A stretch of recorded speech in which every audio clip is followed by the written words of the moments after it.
Bản chất của cái nhạc rock mà thời 2000 tụi anh nó thường rất hay xài dây buông để mà vào một cái intro nghe nó rất là ngầu ngầu kiểu 2000 đó, thì anh thích chọn rồi. Xin chào mọi người, rất là vui được quay lại với tập 6 của kênh là Nest Studio.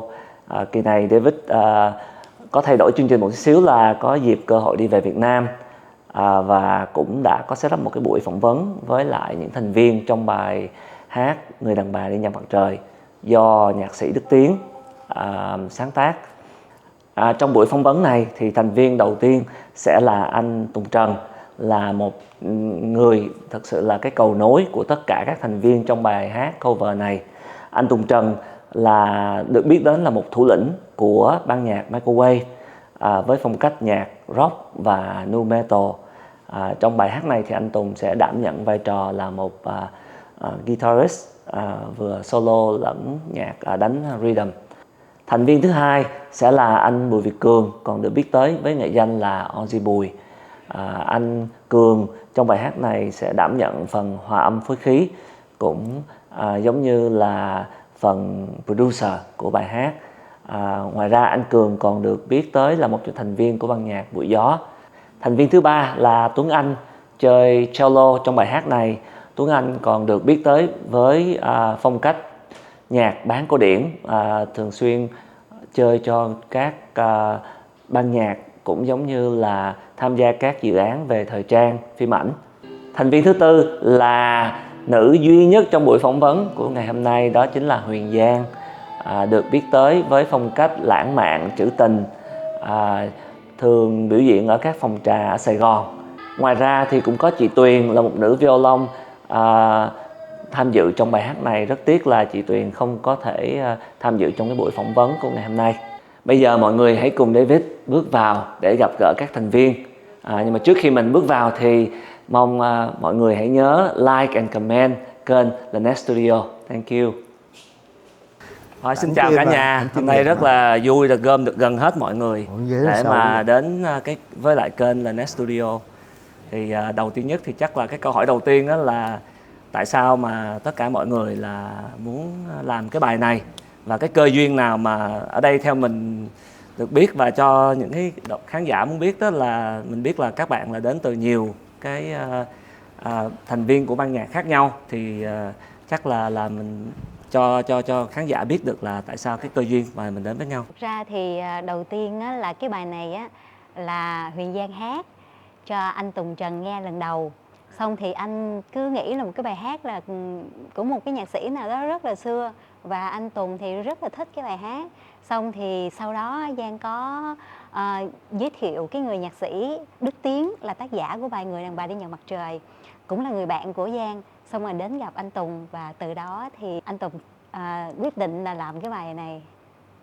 Đúng rồi, tại vì á, bản thân anh á, lúc mà anh không có nghe nhiều nhạc xưa, nhưng mà những cái ca từ và mấy cái đặc biệt là trong nhạc xưa kiểu Trịnh Công Sơn á, thì cái ca từ nó rất là giống như thơ, và cái bản thân cái giai điệu nó cũng giống như là một cái bài hát rất xưa từ thời còn nhỏ anh nghe. Và anh được thêm một cái đặc biệt nữa là lúc đó anh được nghe em hát, tại vì cái giọng của em á nó cũng xưa tương đương giống như bài hát vậy đó, là nó rất là xưa, cho nên là em mà gặp vô cái bài này anh thấy là nó quá hay như vậy, tại sao mình không ghi lại. Cái bài này thì là thấy cũng rất là nhiều người cover rồi đó, thì ý là tại sao là mình muốn làm mới cái bài này, và cái hướng đi của cái chuyện làm mới này nó là như thế nào? Cái bài này nó có một cái duyên là khi tức là khi nó cần một cái gì đó thì lại có một cái người làm về cái phần đó bước vô. Thì tới cái phần mà bắt đầu muốn ghi lại đó, thì lúc đó thường là đây là Tùng là Microwave của quên là nhà guitarist của nhóm Microwave, là mình đã làm rất là nhiều nhạc và những cái album gần sau này hết đó là ban nhạc thường làm với Ozzy Bùi. Thì mọi người xem Ozzy Cường Bùi á là giống như là một producer cho ban nhạc luôn. Tại vì thật ra là ngoài cái nghề thu âm thì Ozzy nó cũng hiểu rất là nhiều, sau nhạc nó cũng là người chơi nhạc thì nó sẽ làm cái này tốt nhất, là lúc đó Ozzy step in. Thì cái phần sau đó là mình nên nghe Oji nói. Ok. Cái đó là sẽ Cái bài này thì khi mà anh Tùng nói là muốn mình đảm nhận cái vai trò cover cái bài này lại thì mình cũng rất là hoang mang, bởi vì mình cũng không biết làm sao, bởi vì cái ấn tượng của mình ấy là mình nghe cái bài này là mình chỉ nhớ mãi là cái cảnh là Giang hát ở trong quán của anh Tùng thôi. Thì mình nghĩ là bây giờ nếu mà dễ nhất thì đem vô quán đấy xong rồi thu phát lên là giống y như cái bài đấy thôi. Nhưng mà nếu mà như vậy thì nó cũng sẽ giống như những bản gốc và một số cái bản đã cover lại ở trên mạng. Thì tất nhiên làm cái chuyện đó nó cũng sẽ có một cái hay là mình sẽ ghi lại được cái giọng hát rất là hay của Giang. Nhưng mà mình thử chơi thôi. Thì dựa trên cái câu guitar của anh Tùng nó sẽ định hình ra cái beat và cái tempo đấy, thì mình sẽ xây dựng một số cái synthesizer mình đưa vào thử.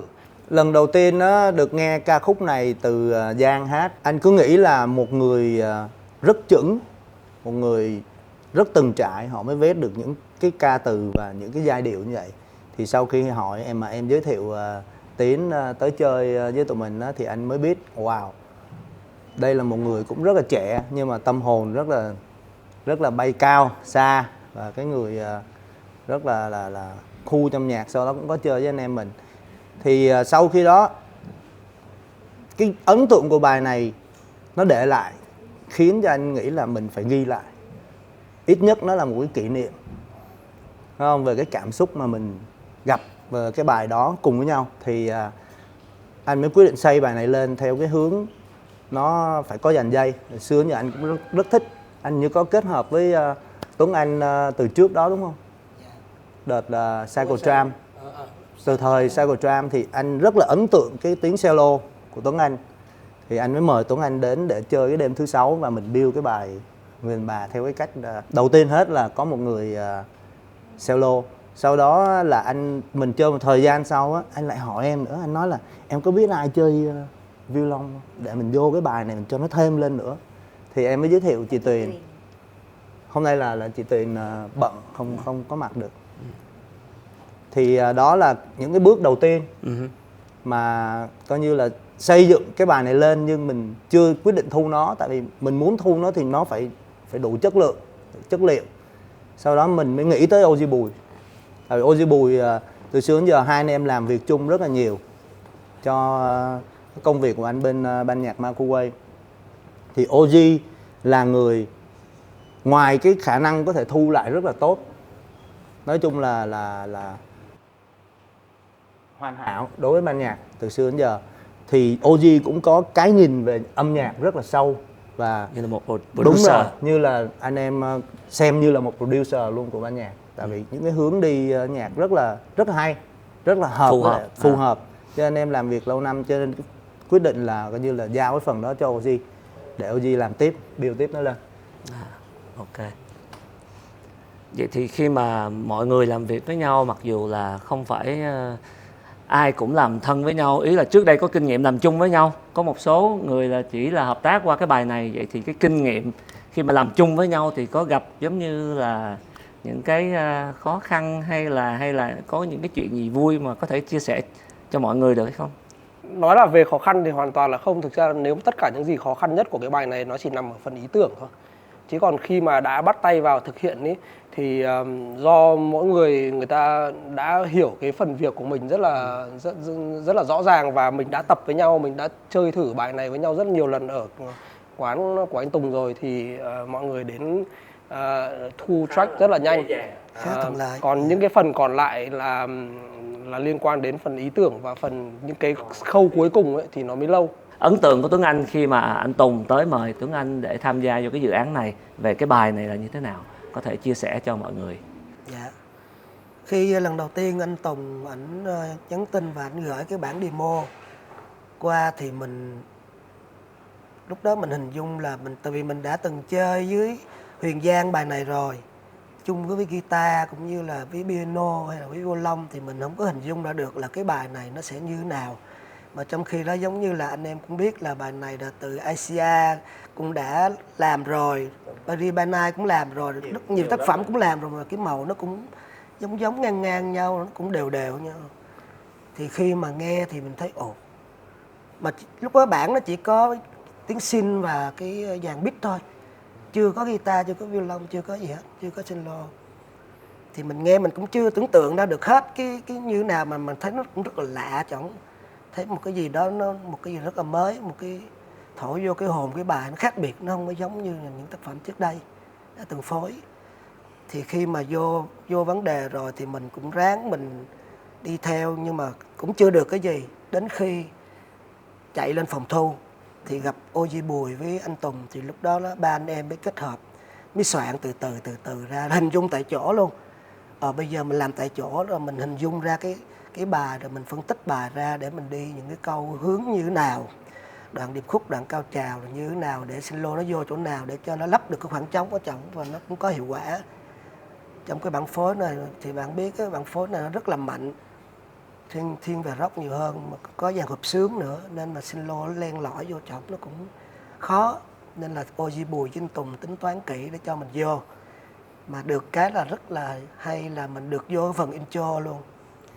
Thì những cái câu đầu có những quãng nhảy quãng 4, quãng 5 rồi, nó tạo ra một cái màu rất là cô đơn. Mà trong khi tiếng solo là một cái tiếng nó cũng hơi trầm buồn nữa, trầm buồn, nhưng mà nó lại không ủy mị quá, nó không bi kịch quá, nó vẫn có một cái gì nó giải thoát trong cái tiếng buồn của intro để cho nó tạo ra để cho nó tạo ra một cái gì đó tiền đề để cho sau này violon hoặc là guitar bắt đầu đi vô tiếp theo, nối tiếp theo trong một cái bài để tạo ra một cái bài hoàn chỉnh.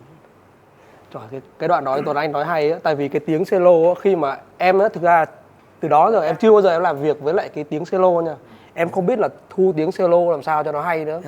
Nhưng mà đặt cái mic vô thu, ngoài cái phần bass rất là nhiều của cello thì nó có cái tiếng cái cây nó chạm vô cái dây để nghe nó cứa, nghe nó rất là hay, và nó rất là giống như anh nói là nó không phải là trầm buồn nhưng mà nó cũng rất là uy lực. Thì đó, với lại em nhớ có mấy cái đoạn mà khi mà em nghĩ ra một cái nốt nào đó em không có biết viết ra như thế nào, em phải cái gì la đúng không, đọc ra lại ten cái gì đó.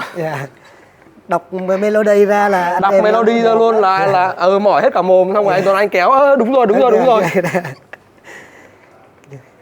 Cứ sướng âm lên thôi là solo sẽ đi theo. Không, mà đúng là khi mà mình làm mà mình đẻ ra cái gì mới mà để cho nó nhanh nhất vẫn phải là cả ban nhạc, nhất là ngồi mình phải làm việc nhóm, làm với nhau thì nó ngồi sẽ không có nó nghĩ dễ đẻ nhiều ra được. được mình không nối ý phải nhau có, nó dễ hơn. đúng rồi, phải nói chung bởi vậy nó là giống như kiểu ban nhạc mà teamwork, mà đâu phải là một người làm hết được. Ok. Đến lúc mình bí là nó tự nhiên mấy người kia nó tung lên là mình lại ra, ý là mình lại vô mình đập tiếp.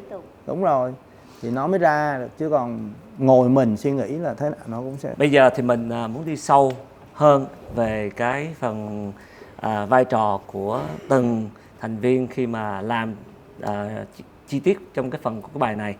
Thì cái phần hòa âm phối khí thì theo như mình biết là Oji Bùi là làm cái phần này, thì chắc là mình bắt đầu với Oji đi. Ok, thế về mặt hòa âm phối khí của cái bài này thì mình đã thống nhất với anh Tùng là bài này sẽ làm theo xu hướng nhạc rock và có một ít thêm có cả dàn dây như đề bài của anh Tùng đưa ra. Thì đầu tiên là mình cũng phải cùng với anh Tùng xác định xong cái tempo với lại cái tone của cái bài này để mọi người cảm thấy thoải mái nhất, phù hợp nhất cho ca sĩ, và sau đó mình có thể build được cái beat của trống của cái bài này, mình biết nó là cái beat dạng gì, sau đó mọi thứ sẽ đắp lên dần dần thôi. Và cũng có một cái quyết định là mình sẽ thử nghiệm với lại synthesizer nhạc điện tử ở đoạn đầu của cái bài này, coi như là xuất phát từ cái sở thích cá nhân thôi, thì mình đưa vào mình thử thấy và mọi người cũng hài lòng. Thì bọn mình quyết định là sẽ thêm cái phần điện tử vào cái bài này. Thế tuy nhiên sau đó thì mình gặp một vấn đề là cái về mặt sáng tác của cái bài này thì cấu trúc của bài nó hơi đơn giản, và mình chưa biết phải kết thúc cái bài này như thế nào.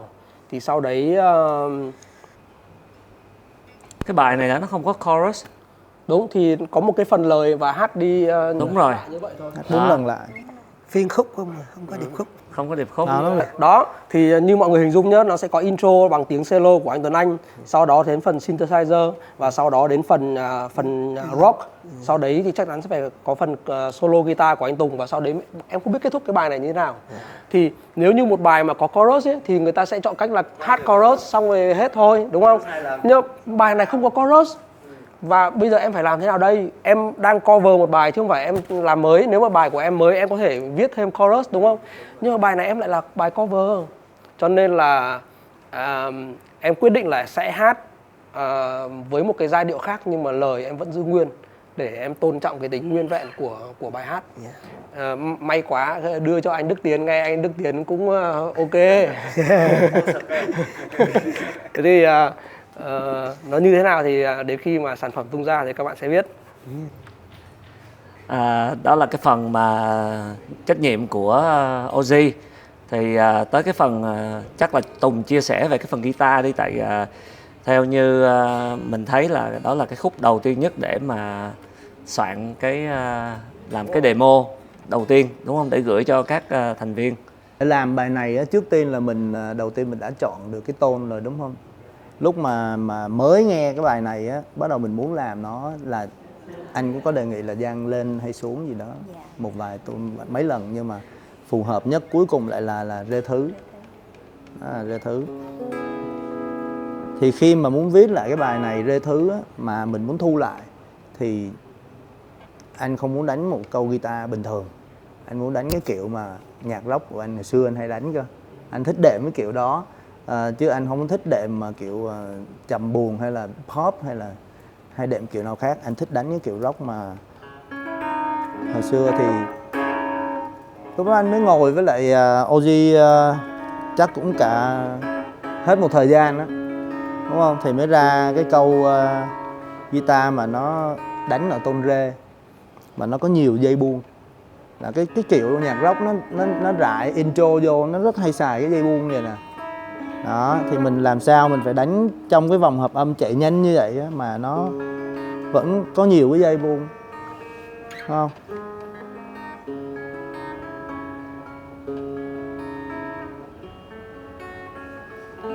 Đó, đại loại. Đó thì mình phải đánh cho nó ra cái màu rock. Một cái bài này mà viết một cái câu guitar mà nghe ra cái màu nhạc rock á, khó lắm nha.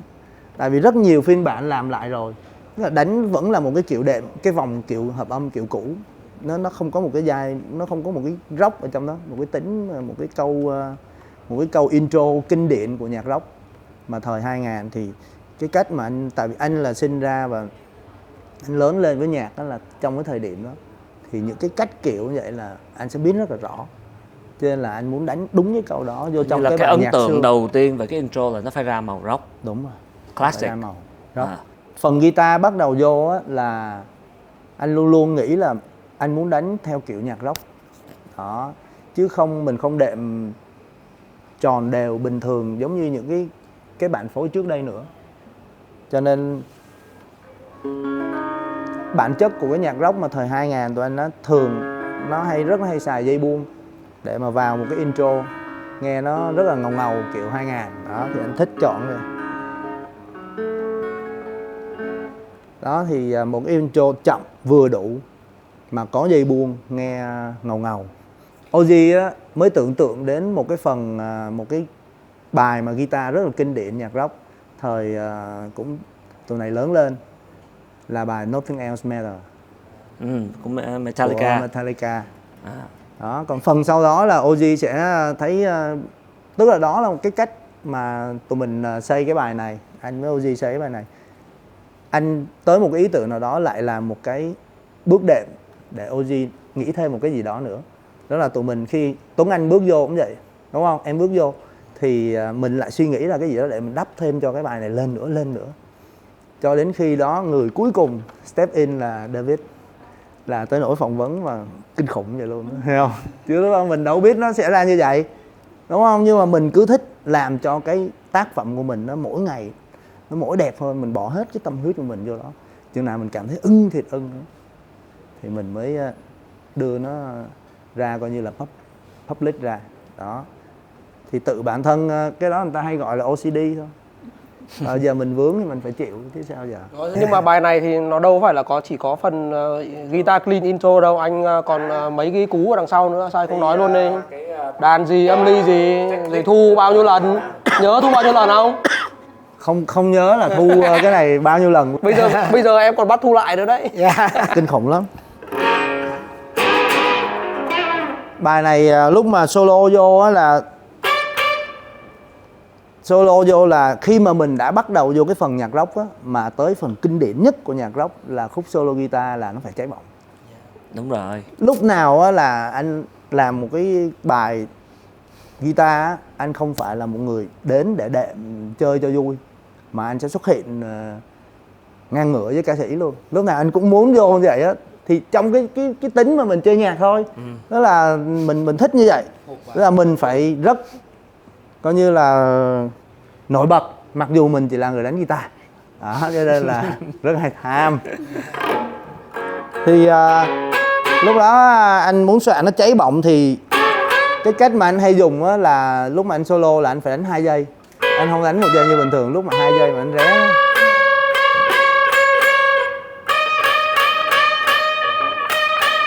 Nghe nó ré lên lắm.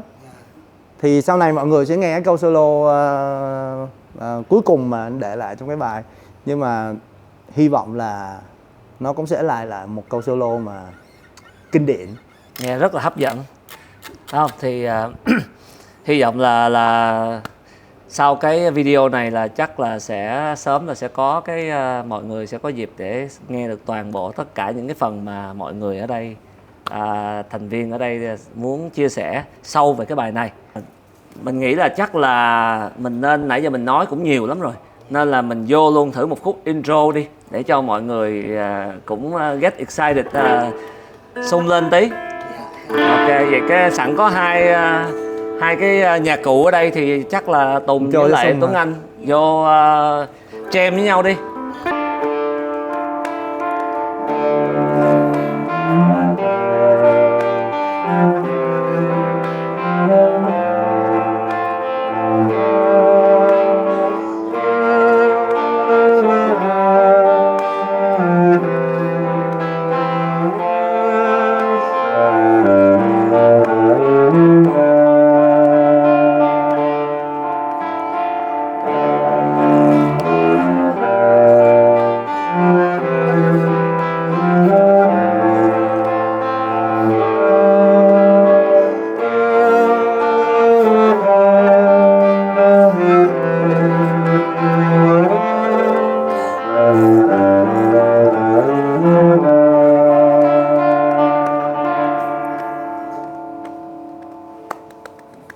Hay quá.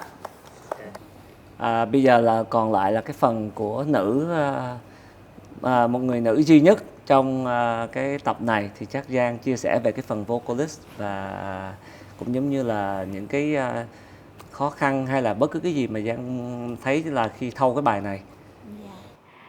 Cảm ơn anh. Dạ, như thế này thì khi đầu tiên thực sự ngày hôm nay là mọi người có mặt đầy đủ ở đây, thì nhân dịp thì em cũng cảm ơn đến mấy anh rất là nhiều. Mọi người đã sắp xếp tất cả mọi thứ cho em. Em chỉ có một cái việc duy nhất là em hát thôi. Còn lại những việc khó khăn là đã có mấy anh lo hết rồi. Tuy nhiên cái phần hát của em á, thì cũng hơi khó cho em ở chỗ á, là em là một người hát nhạc xưa. Từ hồi đó tới giờ thì cái bài hát này á, của anh nhạc sĩ Đức Tiến á, cũng là một cái bài hát mang âm hưởng xưa, từ cái lời bài hát cho tới cái giai điệu rất là đơn giản. Thậm chí cái bài hát mọi người có thể biết là nó sẽ không có cái phần điệp khúc luôn. Thì á, khó cho em ở đây á, là cái bài này được xây dựng nên từ cái ý tưởng là của anh Tùng, mà anh Tùng Trần lại xuất phát từ là một người chơi nhạc rock. Thì anh muốn đưa cái màu vô cái bài hát này, thì thành ra cái bài hát được làm mọi thứ theo một cái màu nhạc rock. Thì khó cho em là khi mà hát cái bài này mọi thứ đâu nó phải vào đó. Mà em thì một cái kiểu hát khác và đưa vào một cái kiểu mới, thành ra một cái bài hát kéo dài rất là lâu. Mấy anh hay nói đùa là chắc là hơn 3 năm thì cái bài này, nhưng mà cái phần kéo dài như thế lại cũng là do em. Thì thì khó cho em là như vậy. Thì em chỉ biết là cố gắng hết sức để mà không có phụ lòng công sức của từng anh trong nhóm để mà làm nên cái bài hát, thì em cố gắng để mà theo kịp. Tuy nhiên vẫn giữ được một cái màu gì đó riêng ở cái giọng hát của em, và cũng kết hợp với lại một cái mới. Em cũng hy vọng là một cái bài hát đã có cái người hát trước đó và mọi người cũng biết nhiều với một cái màu cũ, thì khi mà có một cái bản mới sẽ có một số người thích và một số người không thích. Mình sẽ dự đoán trước cái điều đó. Thì em chỉ hy vọng là sẽ có nhiều người đón nhận hơn với cái tâm huyết của anh em tụi em. Thì mọi người chờ đợi cái sản phẩm để nghe nhé. Rất là cảm ơn sự chia sẻ của Giang. Cảm ơn tất cả các thành viên đã đến chia sẻ với kênh Lanet Studio. Thì hy vọng là sau cái buổi quay bữa nay á, thì sẽ sớm có cái bài final mix để có thể các khán giả mà họ có thể sau khi nghe được những cái chia sẻ sâu sắc của những thành viên ở đây, họ sẽ có những cái cảm xúc khác hơn khi nghe cái bài này. Vâng. Xin chào tất cả mọi người. Xin chào. Sao xin chào nghe nó hơi sớm.